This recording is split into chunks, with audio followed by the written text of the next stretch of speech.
je rencontre beaucoup des hommes aussi, hein, qui pensent que pour être un bon père, pour être un leader, comme tu cherchais, non, ben, je ne travaille pas, je ne peux pas, ou bien je n'ai pas assez, je ne peux pas. Non, pas du tout. C'est déjà être capable de croire aux autres, de les emmener d'un point A à un point B, les faire briller et de garder le cap par rapport à la vision qu'on s'est conçue avec son épouse. Où est-ce que nous voulons aller avec notre famille, avec les moyens de bord.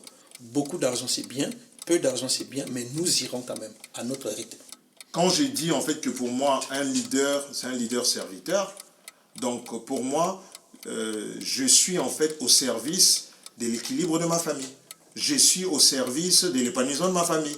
Je suis au service du bien-être de toute ma famille. Donc en fait, je suis non seulement le catalyseur, je suis quelque part le garant, mais je suis aussi dans les services. Si j'estime que je suis dans les services, ça veut dire que je mets aussi tout en œuvre pour que ces choses-là fonctionnent, pour que ces choses-là soient possibles. Personnellement, j'ai eu à être confronté à la justice ici en France. Ça va peut-être faire rire d'autres personnes qui tomberont sur ce témoignage un jour. J'ai été entendu dans le tribunal d'enfants. Et des amis des enfants trouvaient que j'étais dur avec les enfants. Il y avait des choses, bon, je vous épargnerai un peu le témoignage. Mais le jour où je suis entendu pour que, quand on arrive à classer le dossier, j'ai parlé au procureur de la République. Ici en France, au tribunal de Tours. J'ai dit au procureur de la République, j'ai fait un sondage avant d'arriver ici. J'ai essayé de voir pourquoi est-ce que les prisons en Europe sont remplis, la moitié des prisons en Europe sont remplies par des enfants afro qui viennent d'ailleurs. Parce qu'en fait, c'est bien l'éducation, tout ce que nous donnons aux enfants ici à l'école et tout, mais il y a une absence de figure paternelle, il y a une absence d'un environnement sévère où le père doit être celui qui croit que ce qu'il a mis en place, c'est bien pour les enfants.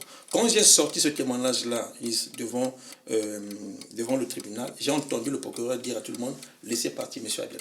Pourquoi? Parce qu'en fait, je leur ai démontré les conséquences de l'absence des parents dans l'éducation aujourd'hui des enfants. Si on regarde la plupart des sondages en fait, qui parlent, des enquêtes qui parlent des problématiques familiales, et ce qui ressort souvent, là où il y a des problèmes, certains problèmes de délinquance, certains problèmes de violence, un certain nombre de choses qu'on peut rencontrer en fait auprès des jeunes ont comme un lien commun. Le lien commun, c'est souvent l'absence du père.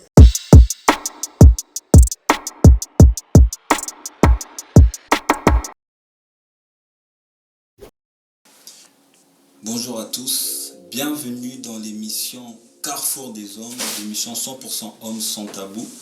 Je suis avec mes deux invités, Royan et Clive, bienvenue. Merci peut-être d'avoir accepté l'invitation. Aujourd'hui, on va parler d'un thème important, c'est comment un homme doit diriger sa famille. Ma première question, c'est vous, comment vous définissez déjà un bon leader? Je te laisse répondre. Un bon leader, comment on le définit? Bon, ce n'est pas une définition de monsieur tout le monde, c'est ma définition. Hein. Comment je définis un bon leader? Un exemple, un bon leader, c'est un exemple, c'est un coach et c'est un modèle. Et ce qu'il faut accepter, coach ou bien modèle ou bien leader, c'est quelqu'un qui a aussi qui a ses limites, mais qui fait avec les moyens, il fait avec la capacité, dans le but d'emmener les gens d'un point A à un point B, dans la progression, hein, dans le sens d'aller un peu plus loin. Pour moi, je pense que dans un premier temps, peut-être que j'aurai d'autres idées à ajouter. C'est un peu ça ma définition d'être un bon leader. Moi, je dirais un bon leader, c'est celui qui a un cœur de serviteur, celui qui sait servir les autres.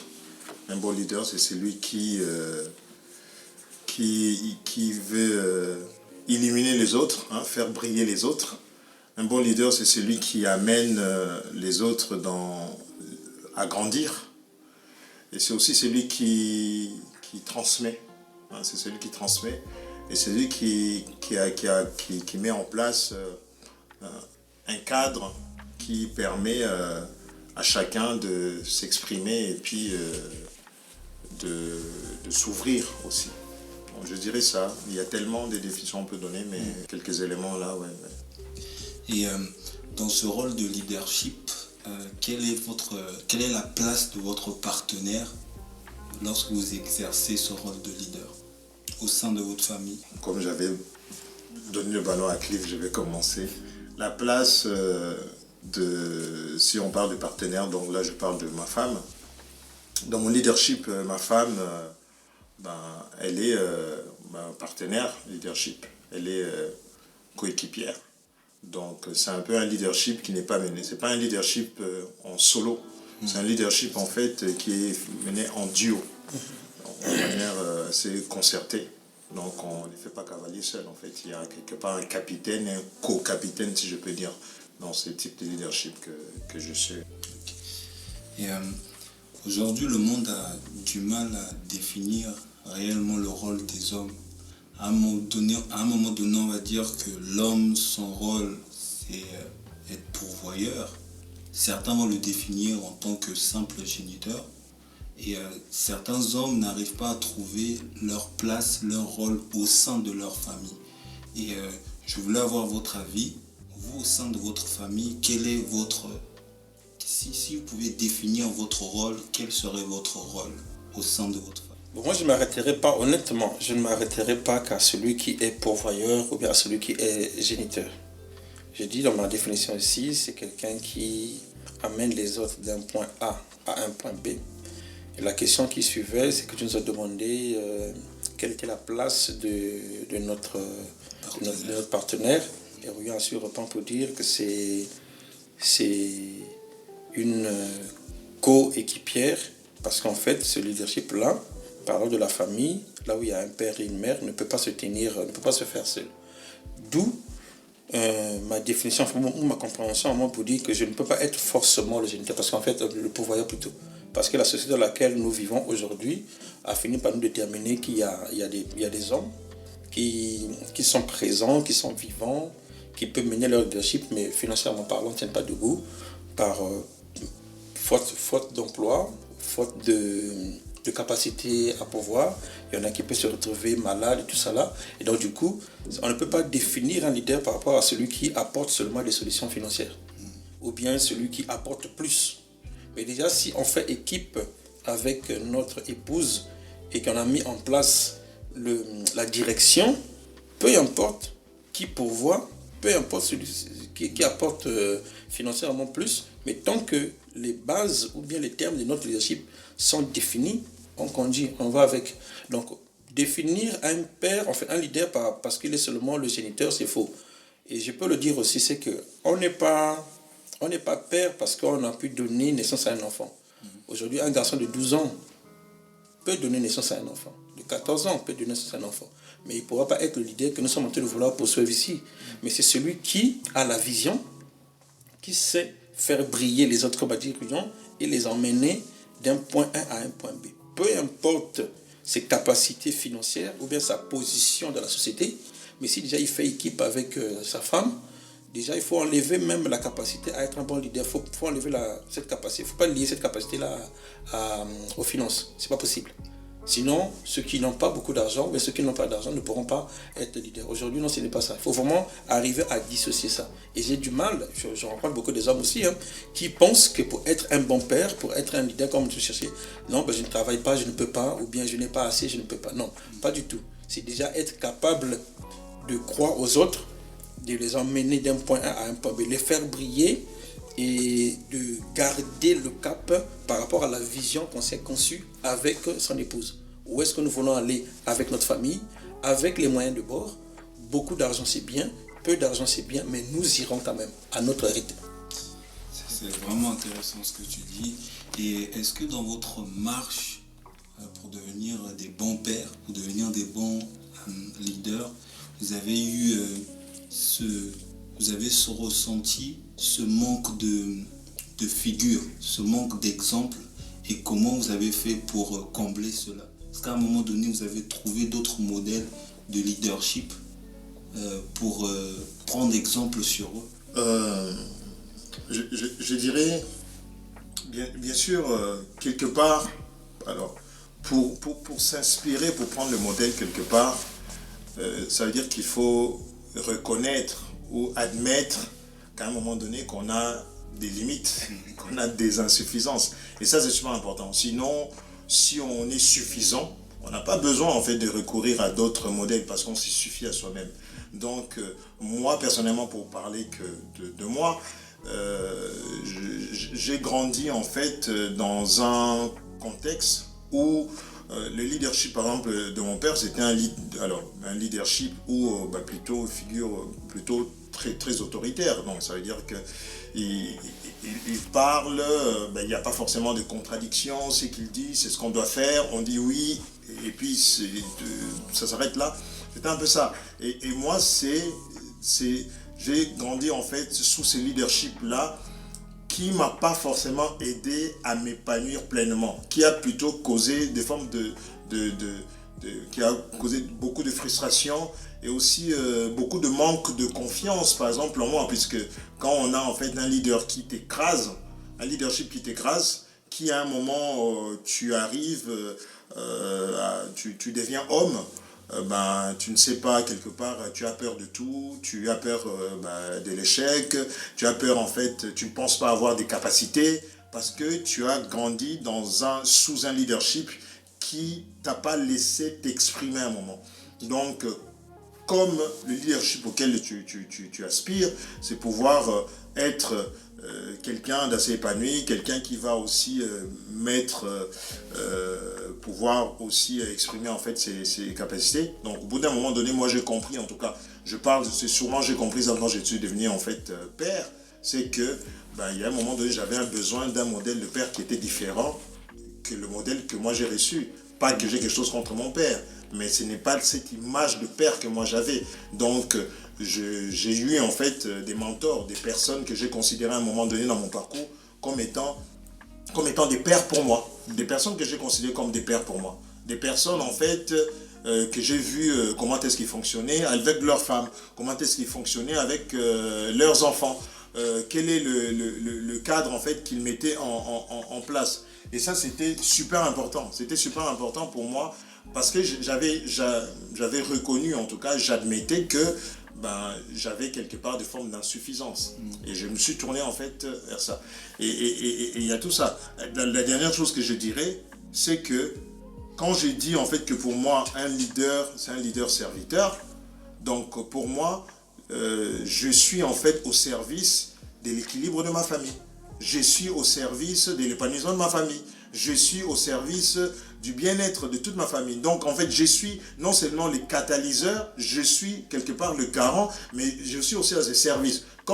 Si j'estime que je suis dans les services, ça veut dire que je mets aussi tout en œuvre pour que ces choses-là fonctionnent, pour que ces choses-là soient possibles. Donc, voilà. Mais ça, j'ai dû m'inspirer aussi, parce que j'ai vu des modèles qui fonctionnent. J'ai vu des leaders qui ont créé ça autour d'eux et je me suis inspiré d'eux. Et toi aussi, Cliff, tu as eu à un moment donné du mal à retrouver ce modèle-là de leadership. Oui, le monde est conçu de façon, en fait, c'est exprès. Nous sommes exposés à plusieurs personnes, à plusieurs familles. Et le but, c'est parfois c'est pas un hasard que nous sommes pas mis ensemble. Le but dans tout ça, pour ceux qui sont intelligents, c'est de tirer le meilleur dans les autres et comment faire pour appliquer ça. Et donc, parlons un peu des figures paternelles que nous avons eues. Moi, j'ai grandi avec un père, avec ma mère, qui plus tard se sont séparés. Ils ont divorcé, j'avais 13 ans et demi. Étant enfant, j'ai souffert de cette séparation-là. Mais ça m'a laissé une autre leçon. Je m'étais promis à moi que de ne pas être le père qui a fait souffrir Cliff enfant. Quand j'ai rencontré ma femme, parmi les choses que j'ai mis en place, j'ai posé un cadre où je lui dis, si jamais un jour on devait arriver à faire des enfants et à se séparer, j'aurais souhaité que toi tu partes. Moi, je vais rester avec mes enfants parce que je ne veux pas que mes enfants souffrent comme j'ai souffert. Et plus tard encore, donc du coup, le fait de m'exposer dans des milieux où il y avait des familles où tu partais, tu pouvais copier le modèle de certains parents et tout. J'ai aussi pris une partie de ce que mon père, dans tout ça, il y avait du bon dans ce que mon père était avec ma mère. J'ai essayé d'associer un peu avec ce que j'ai vu autour de moi. Et avec ma femme, on essaie de mettre en place désormais qu'est-ce qu'elle a pu apporter dans son éducation. Étant enfant et mère aujourd'hui, qu'est-ce que tu souhaites mettre en place pour que nos enfants soient épanouis? Moi, je mettrai aussi en place pour que les enfants soient épanouis. Ça, on a accepté. Elle est venue avec une éducation, je suis venu avec une autre, elle est venue avec une expérience. ceux viennent avec une expérience. Et cette expérience-là, moi, je l'ai eue du fait que j'ai visité autour de moi plusieurs personnes. Comme je dis, que c'est exprès que nous sommes exposés dans la nature à voir plusieurs figures.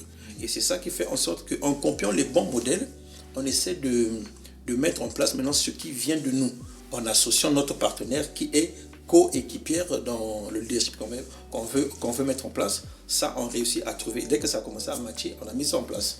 Et bon, ben voilà, ça marche aujourd'hui. Ça marche aujourd'hui. On va évoluer un peu sur l'émission et on va essayer de voir les conséquences de ne pas exercer son leadership ou de mal l'exercer. J'ai une question assez simple pour vous. Pour vous, c'est quoi les conséquences lorsque un homme n'exerce pas son leadership ou n'exerce mal son leadership au sein de sa famille, avec son partenaire, etc. Qu'est-ce que ça peut découler de ça? Il y a beaucoup de choses. En fait, je dirais déjà que la nature a horreur du vide. Si je ne fais pas mon travail en tant que leader, forcément, ce travail-là va être fait par quelqu'un d'autre ou bien par autre chose. Ça peut être exercé par le monde extérieur, la télé, les films, tout ça. Ça peut être exercé par des amis, ça peut être exercé par des personnes mal intentionnées qui veulent détourner en fait ma famille ou bien détruire. Donc, quelque part, si je veux en fait avoir des enfants qui sont épanouis, ben, je dois en fait être au service de cet épanouissement, mettre en place un environnement qui leur permet de s'épanouir. Sinon, ils ne vont pas s'épanouir. En tout cas, ça ne sera pas comme moi je pense. Et il y a une parole de sagesse que j'aime bien. Ça, j'ai dit par rapport en fait aux enfants. Après, je dirais en fait peut-être l'autre plutôt appliqué dans le couple. Instruis l'enfant selon la voie qu'il doit suivre. Lorsqu'il sera grand, il s'en écartera point. Donc, ça veut dire que si je veux que mes enfants soient peut-être des bonnes personnes, soit des personnes qui ont fait des études, soit des personnes qui ont un métier, soit des personnes qui aiment en fait les autres, soit des personnes qui ne soient pas égoïstes et tout ça, ça veut dire que je dois, dans leur éducation, mettre l'accent sur ces choses-là. En fait, les résultats que je vais avoir, je dois tout mettre en place pour avoir ces résultats-là. Si je ne les fais pas, je n'aurai pas. Donc je ne peux pas vouloir avoir des enfants qui sont aimants si je ne leur donne pas l'amour, avoir des enfants qui sont respectueux si je ne pose pas un cadre dans lequel il y a le respect, avoir des enfants qui aiment travailler si je ne mets pas ça en place. Donc c'est ça, on ne peut pas en fait s'attendre à cueillir une mangue alors qu'on n'a pas sémé une mangue. Ça n'a aucun sens. C'est exactement la même chose. Maintenant, en tant qu'époux, si je veux en fait justement une femme qui va m'aider pleinement à aussi assurer en fait quelque part mon leadership, hein, il est dit, je pense que c'est un passage, c'est une citation en fait que tout le monde doit connaître un peu, c'est que la femme a été créée pour les croyants, sauf que la femme a été créée pour être l'aide de l'homme, être son vis-à-vis, son alter ego.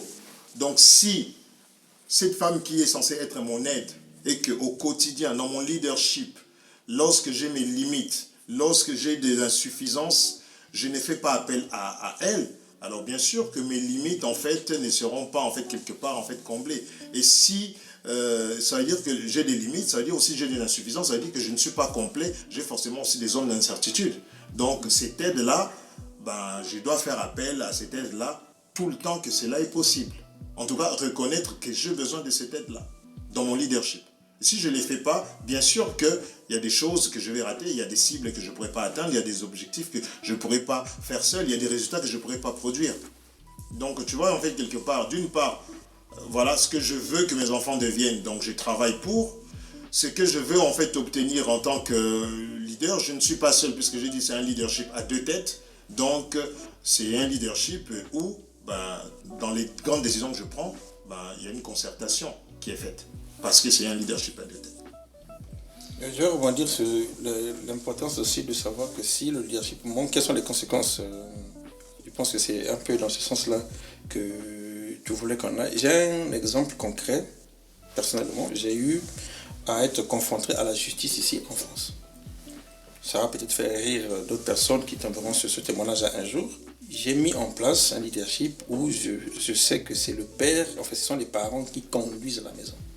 Et aujourd'hui, nous sommes en train de vivre dans une génération où c'est vrai qu'on veut laisser les enfants à être libres, mais que cette liberté-là ne les amène pas à vivre dans le désordre. Ça, il faut le garder. L'absence des parents ou bien l'absence des pères dans l'éducation des enfants aujourd'hui nous sont de voir des dégâts. Ça m'a servi comme argument le jour où j'ai été entendu dans le tribunal d'enfants, parce que j'ai été convoqué pour avoir été sévère et dur avec les enfants. Je suis allé à la gendarmerie, moi et ma femme. J'ai passé un temps en garde à vue, parce qu'en fait, les enfants ont trouvé, des amis des enfants ont trouvé que j'étais dur avec les enfants. Il y avait des choses, bon, je vous épargnerai un peu le témoignage, mais le jour où je suis entendu pour que, quand on arrive à classer le dossier, j'ai parlé au procureur de la République, ici en France, au tribunal de Tours. J'ai dit au procureur de la République, j'ai fait un sondage avant d'arriver ici, j'ai essayé de voir pourquoi est-ce que les prisons en Europe sont remplies, la moitié des prisons en Europe sont remplies par des enfants afro qui viennent d'ailleurs. Parce qu'en fait, c'est bien l'éducation, tout ce que nous donnons aux enfants, c'est à l'école et tout, mais il y a une absence de figure paternelle, il y a une absence d'un environnement sévère où le père doit être celui qui croit que ce qu'il a mis en place, c'est bien pour les enfants. Quand j'ai sorti ce témoignage-là devant le tribunal, j'ai entendu le procureur dire à tout le monde, laissez partir M. Aguel. Pourquoi? Parce qu'en fait, je leur ai démontré les conséquences de l'absence des parents dans l'éducation aujourd'hui des enfants. Et j'ai fait le sondage. Allez-y voir les prisons en Allemagne, allez-y, ne parlons même pas des États-Unis, j'ai seulement parlé de l'Europe. Que la plupart des enfants qui sont retenus des prisons, on va voir que la majorité des prisons où il y a des délinquances, c'est beaucoup plus les enfants qui viennent de l'étranger. Parce que quand ils sont arrivés ici, l'éducation qu'on a essayé de vouloir mettre en place avec la société aujourd'hui, ça fait en sorte que ça crée un peu de bandits. Donc du coup, moi, ça m'a renforcé dans ma position pour dire, je serai présent. Même si ça peut être difficile, il faut être présent. Le père est celui qui incarne le leadership de la famille, bien que c'est en équipe avec sa femme, doit être conscient, convaincu du cadre qu'il a posé. Ça ne plaira pas à tout le monde, mais un jour, ça donnera ses fruits. Je vous dis que devant le tribunal, c'est le procureur qui a dit laissez passer M. Aguel. Parce qu'en fait, j'avais touché un point. Je pense que même eux-mêmes dans leur sondage, ils ont dû faire ça. J'ai touché un point pour dire aujourd'hui, là, je suis traîné ici parce qu'en fait, je suis dur avec les enfants, je ne laisse pas passer les enfants, ou bien je suis dur, peu importe ce qu'on a pu dire, mais je crois en ce que j'ai mis en place. C'est pour que j'emmène les enfants à être conscients que la liberté que nous sommes en train de jouir en France ici ne nous emmène pas à vivre dans le désordre. Donc en fait, le leadership, que pour être un bon leader, c'est celui qui peut aussi, tu es au service des autres, mais tu dois croire aux convictions du fonctionnement qu'on a mis en place. Il y a un coût, mais il faut l'accepter. Parfois, il y a des moments où je craque dans ma chambre. J'ai posé des règles où je sens que l'enfant veut, mais ça va être contraire à ce que j'ai dit. Je dis d'abord non à l'enfant. Quand je rentre dans ma chambre, je ferme la porte. J'ai envie de dire à l'enfant, vas-y. Mais je craque, oui. Mais le problème, c'est que si je laisse passer telle ou telle information, qu'est-ce que les autres seront? Qu'est-ce que les autres feront? Là, du coup, tu entends l'enfant qui a besoin de ça. L'enfant pleure même. Mais moi, quand je rentre dans ma chambre aussi, je craque, je pleure. Je dis, mais ça, je ne ferai pas. Parce que ce sont des choses qu'il faut mettre en place. Il faut quand même dur. Et on va dire ça comme ça. Merci, parce qu'en fait, c'est aussi un leadership où tu n'es pas seul. Quand je craque comme ça, je dis à ma femme, franchement, dit, mais okay, tu as dit ça, j'irai dans ta direction. Nous sommes deux. Tu ne seras pas le seul à porter le fardeau, le chapeau. Nous sommes deux. Donc on fera ça comme ça et puis bon, et ça, on va avancer. Juste pour compléter ce que Clive a dit, si on regarde la plupart des sondages en fait des enquêtes qui parlent des problématiques familiales, et ce qui ressort souvent là où il y a des problèmes, certains problèmes de délinquance, certains problèmes de violence, un certain nombre de choses qu'on peut rencontrer en fait auprès des jeunes ont comme un lien commun. Le lien commun, c'est souvent l'absence du père. L'absence du père. Comment ça se fait? Que c'est là où il y a l'absence du père et en fait qu'on retrouve un certain nombre de problèmes. Ça doit forcément en fait nous questionner. Et le père est démontré comme celui qui pose le cadre. Et quand le cadre il est posé, généralement, comme dit Cliff, poser le cadre, ça coûte. Puisqu'il y a des moments où ce cadre-là, ça dérange. Il y a des moments où ce cadre-là, l'enfant veut un peu sortir. Vous savez, les enfants, ils ont le don de vouloir faire ce qu'on ne veut pas qu'ils fassent. Tester les limites. Hein. Tester en fait les limites. Mais ces limites-là, quand ils sont testés, le père est là pour rappeler en fait ses limites. Des fois, la mère l'aide aussi dans ces tâches-là de rappeler. Oui, j'ai dit ça, ça ne sera pas autrement. Des fois, ça fait mal. Je donnerai un truc, moi, qui m'a toujours fait rire, d'un acteur que j'aime bien, Jamel Debbouze, qui disait que son père lui disait toujours, il ne faut pas voir le coup de poing, il faut voir l'amour qu'il y a derrière. Bon, c'est caricatural, mais c'est pour dire en fait, des fois c'est dur, ça fait mal de dire non à ton enfant. De dire, ouais, ça va, tu vois l'enfant pleurer, ça te fait mal. Mais tu sais que c'est pour son bien, donc tu tiens fort, tu tiens ferme sur ce cadre-là, parce que tu veux que ce soit un enfant qui soit équilibré, qui entre dans les rangs. Parce que la folie est attachée au cœur de l'enfant. L'enfant va vouloir toujours faire un peu des écarts, l'enfant va vouloir. Mais si on le ramène au cadre, c'est ce qui va lui permettre en fait de... Pour dire ça, nous sommes pères aujourd'hui, nous étions enfants, Elise. Quand on parle des limites que les enfants ont le don de tester, je ne sais pas pour lui, moi j'étais acteur dans ce scénario-là, de tester les limites. Et je vois ce que ça a produit, ou bien ce que ça a donné aujourd'hui. Du coup, il faut essayer de modifier ça. Comment on fait pour mettre, par exemple, ce leadership-là, j'allais peut-être le dire comme ça, si c'est une question qui venait après ou pas, mais il faut croire en ses convictions et les mettre en place, et ça sera comme ça, pas autrement. Dans l'amour de Jamel Debbouze a dit là, c'est vrai, mais il faut croire d'abord qu'est-ce que nous voulons tirer. Loin de nous d'être les parents, on va dire, méchants pour un rien, tu dis non. Mais là, nous sommes en train de parler de comment mettre en place un leadership qui dure. Il faut croire en ses convictions. Il faut être vrai. Démontrer aux enfants des limites, montrer aux enfants des limites. Et souvent, ça m'arrive pour leur dire, est-ce que vous savez que moi aussi, un jour, j'avais 15 ans J'avais 12 ans, moi aussi, un jour. Mais après, on a grandi, on a pris une sagesse, on a mis en place aujourd'hui là, c'est le cadre là que nous sommes en train de créer pour avoir notre leadership. Je te laisserai revenir sur ça, sur donc, du coup, comment exercer ce leadership. Mais pour vraiment aller dans la suite, merci Orion, parce que tu as parlé vraiment d'être sévère aussi à un moment donné. Mais on sait que être leader, ce n'est pas être autoritaire, ce n'est pas imposer. Donc, du coup, toi, à quel moment vous arrivez à basculer entre les deux rôles-là, être ferme, parce qu'il faut créer ce cadre-là, mais en même temps aussi rester dans l'amour, parce que votre enfant, votre famille, en fait, doit voir en vous aussi ce cœur, en fait, de père et ce cœur d'amour-là. Comment vous arrivez à basculer entre les deux? C'est toute la... Je vais être succinct sur ça. C'est toute la pédagogie aussi qu'on y met. Je donne un exemple. Si j'ai dit en fait à un enfant qui vient faire le bêtise, va dans ta chambre maintenant pour te calmer. Je l'envoie dans la chambre. Je ne vais pas le laisser dans la chambre indéfiniment. À un moment, je vais le rappeler.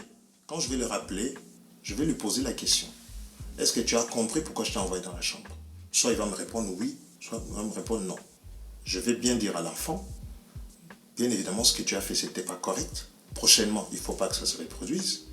Et je rappellerai, parce que ça, c'est les pièges dans la tête de l'enfant, je rappellerai à l'enfant, je t'aime, malgré tout.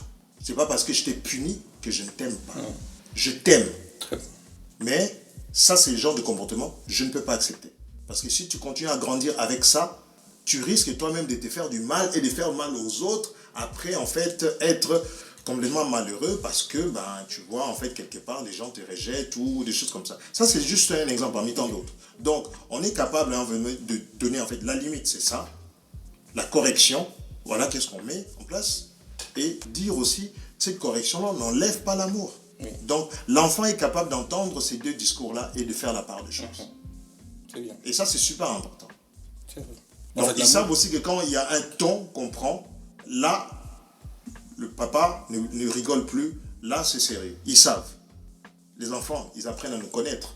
Comme on leur dit toujours, ça fait quand même des années que vous vivez avec nous. Donc, à un moment donné, ils connaissent à peu près comment on fonctionne.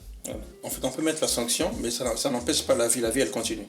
Moi, dans le sens où a dit Rouillon, par exemple, si c'est moi qui mets une sanction en place, après, je sollicite ma femme pour dire à ma femme, va voir l'enfant, parle avec l'enfant, et envoie l'enfant venir discuter. Que va demander pardon à papa, il va t'expliquer pourquoi. Ou vice-versa.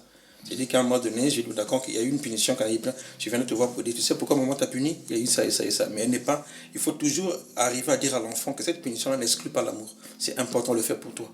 Après, dire à l'enfant, écoute, c'est ta maman ou bien c'est ton père, va voir ton père, va voir ta maman, essaie de discuter. La punition peut exister, mais la vie va continuer. En fait, on fait en sorte de ne pas rester sur la punition pour dire à l'enfant, tu es mauvais de toute façon, alors tu n'es plus mon enfant. Et l'enfant se dira, beaucoup d'enfants parfois arrivent à dire, tu n'es plus mon père, ah, je n'aime pas cette famille-là. En fait, parce que l'enfant veut rester sur la punition. La punition est posée, mais après la vie, elle continue.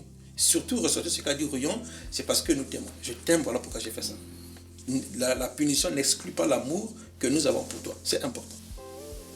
C'est important. On arrive à la fin de notre émission. Je vous remercie vraiment pour tout ce que vous avez dit. Merci. Est-ce que vous pouvez avoir un mot de fin, un mot à dire à un leader qui nous écoute, à un homme qui nous écoute et qui peut-être ne prend pas cette place-là de leader au sein de sa famille? Un petit mot pour le challenger et pour lui faire comprendre aussi ce rôle qui est très très important, comme tu l'as rappelé. Je dirais aux leaders qui peuvent nous suivre là, c'est qu'il n'y a pas d'âge pour apprendre. Et il n'y a pas un leader qui soit complet, qui soit suffisant. Chaque leader est dans un processus de transformation. Il faut juste à un moment donné accepter quelles sont ses limites et savoir en fait comment on fait pour les combler. Ça peut être par les biais des personnes qu'on a autour de nous, ça peut être d'autres leaders, d'autres pères. Ça peut être aussi, en fait, pour ceux qui sont mariés, nos femmes jouent aussi un rôle très important, nous aider à corriger aussi notre leadership. Parce que c'est nos vis-à-vis, c'est nos miroirs, donc ils nous renvoient en fait un certain nombre de choses qui nous permettent de travailler. La bêtise ou bien l'erreur serait de croire en fait qu'on est suffisant et de se dire en fait que on le fait contre moi alors qu'on le fait en fait pour nous aider à être meilleurs, à avoir la meilleure version de nous-mêmes. C'est ce que je peux dire. Ça, j'achète. Comme a dit Rouillon, il faut croire, en fait, c'est autant au fur et à mesure. Un homme nous a fait, on disait que non, petit à petit, c'est l'oiseau. En fait, c'est petit à petit, l'oiseau fait son nid, mais on devient au fur et à mesure avec le concours de plusieurs personnes. Et voilà. Croire que ce que nous sommes en train de s'aimer aujourd'hui dans la vie des enfants donnera un jour les fruits. Il faut croire à ça. Je vous remercie, c'était Carrefour des Hommes, l'émission 100% masculin, 100% sans tabou. On se dit au podcast suivant. À bientôt. À bientôt.